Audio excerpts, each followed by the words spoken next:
Hallelujah, praise the Lord. உங்கள் அனைவரையும் இந்த காலை வேளையிலே தேவனுடைய நாமத்திலே வாழ்த்துகிறேன். இந்த காலை வேளையிலே தேவன் உங்கள் ஊரோடும் அவருடைய வார்த்தையின் மூலம் வெளிப்படுகிறார். இந்த வார்த்தையை கேட்கறதுனால என்னங்க அப்படின்னு நினைக்கலாம். இந்த வார்த்தை தான் பாருங்க நமக்கு விசுவாசத்தை கொண்டு வருகிறது. விசுவாசம் எப்படி வரும்? தேவன் மேல விசுவாசம் எப்படி வரும்? தேவனுடைய வார்த்தைகளை கேட்டுக்கொண்டே இருப்பதனால் வரும். அப்போ அதிகாலையில் குறிப்பாக நீங்கள் கேட்கும்போது நல்ல உங்களோட ஆள் மனதில் போய் நல்லா பதியுது. ஃபர்ஸ்ட் பிளேஸ் ஆண்டவருக்கு எப்பவுமே கொடுக்கும்போது உங்கள் வாழ்க்கையில் என்றைக்குமே நீங்கள் லாஸ்ட்டில் இருக்கவே முடியாது. ஹல்லேலூயா. ஆகவே தான் இந்த மார்னிங் டிவோஷனை நாங்கள் இதை கொடுத்துட்ருக்கோம். தயவுசெய்து இதை காலையிலேயே கேட்குறது ரொம்ப நல்லது. சிலர்லாம் பார்த்தீங்கன்னா டைம் கிடைக்கும் போது கேட்குறேன் அப்படின்னு சொல்கிறது இல்லை காலையிலேயே கேட்கணும். நிறைய பேர் காலையிலேயே கேட்டு கமெண்ட்ஸ்லாம் போடுறீங்க. தேவன் உங்களை நிறைய ஆசீர்வதிப்பாராக. அவருடைய வார்த்தையை பிடித்து கொண்ட நீங்கள் ஒருபோதும் தோல்வி அடைவதே இல்லை, வெற்றி மாத்திரமே. இன்றைக்கும் பார்த்தீங்கன்னா ஏனோக்கு அப்படிங்கிற ஒருத்தரை பற்றி உங்களுக்கு நான் சொல்லி தர போகிறேன். ஏனோக்கை பற்றி எல்லாருக்கும் மோஸ்ட்லி தெரிஞ்சிருக்கும். தெரியாதவங்க கூட தெரிஞ்சுக்கோங்க. இவரை பற்றி வேதத்தில் பெரிய அளவிற்கு எலியா மாதிரியோ, எலிசா மாதிரியோ, மோசே மாதிரியோ, ஆபிரகாம் மாதிரியோ, பவுல மாதிரியோ, பேதுருவ மாதிரியோ, வேற ஏதோ பெரிய பெரிய கேரக்டர்ஸ் மாதிரி இப்படி செஞ்சார் அப்படி செஞ்சார் அப்படிலாம் போடலங்க. ஆனால் அவங்க எல்லாரையும் விட அழகா ஒரு ஆசீர்வாதத்தை வாங்கிட்டு அவர் போயிட்டாரு. என்ன அப்படின்னு நினைக்கிறீங்கன்னா, மரணத்தையே ஜெயித்து மரணமே அவர் லைஃப்ல என்டர் ஆகாம அப்படி தேவனோடையே எடுத்துக்கொள்ளப்பட்டார். ஹல்லேலூயா. பேர்பட்ட ஒரு அருமையான மனிதன் பாருங்க.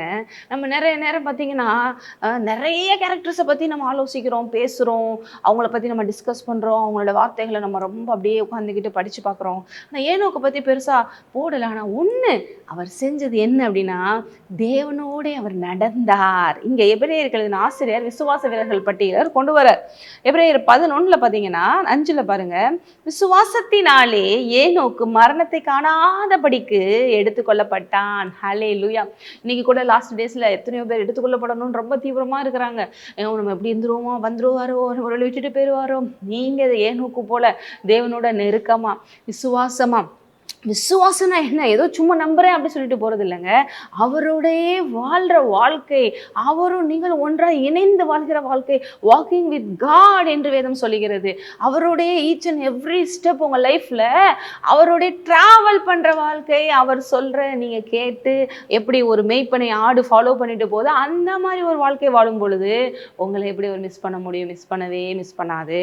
ஹல்லேலூயா. ஜீவனுள்ள நாளெல்லாம் நன்மையும் கிருபையும் தொடரும் என்று சங்கீதக்காரன் சொல்றார். ஏன்னா கர்த்தர் மேய்ப்பரா இருக்கிறார், நான் அவருடைய மந்தையில் ஆடுகளா இருக்கிறேன். அப்படியாக நம்ம வாழ்க்கையிலையும் ஜீவன நன்மையும் தான் தொடரும், நம்ம கைவிடப்படுவதே இல்லை. அப்ப ஏனோக்கு போல நீங்க விசுவாசமுள்ளா இருக்கணும். ஏன் விசுவாசம் அவ்வளவு முக்கியம்னா, தொடர்ந்து பாருங்க, அங்க அந்த வசனத்தை நான் படிக்கிறேன். தேவன் அவனை எடுத்துக்கொண்டபடினாலே அவன் காணப்படாமற் போனான். சும்மா காணாம போனா யாரோ தூக்கிட்டு போயிட்டாங்கன்னு இல்லைங்க. தேவன் அவரை அப்படியே அந்த ஸ்பிரிச்சுவல் ரிலம்க்கு அப்படியே என்ன பண்றாரு, எலியா அப்படி அக்னிமயமான அந்த ரதங்கள் எடுத்துக்கொள்ளப்பட்டாரு, அதை கூட பாக்குறாங்க. ஆனா இங்க அப்படியே எடுத்துக்கொள்ளப்பட்டான் என்று போடப்பட்டிருக்கு. அவன் தேவனுக்கு பிரியமானவன் என்று அவன் எடுத்துக்கொள்ளப்படுவதற்கு முன்பே சாட்சி பெற்றான். அப்படின்னா என்ன சாட்சி அப்படின்னா, விசுவாசித்தான், அதுவே சாட்சி.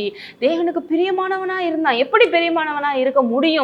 ஏனோக்கு மாதிரி நானும் அப்படி இருந்து நானும் இப்படி ஆசீர்வாதத்தை பெற்றுக்கொள்ளலாமா நீங்க நினைக்கலாம். 100% பெறலாம். எப்படி என்றால் 6வது வசனத்தை பாருங்க.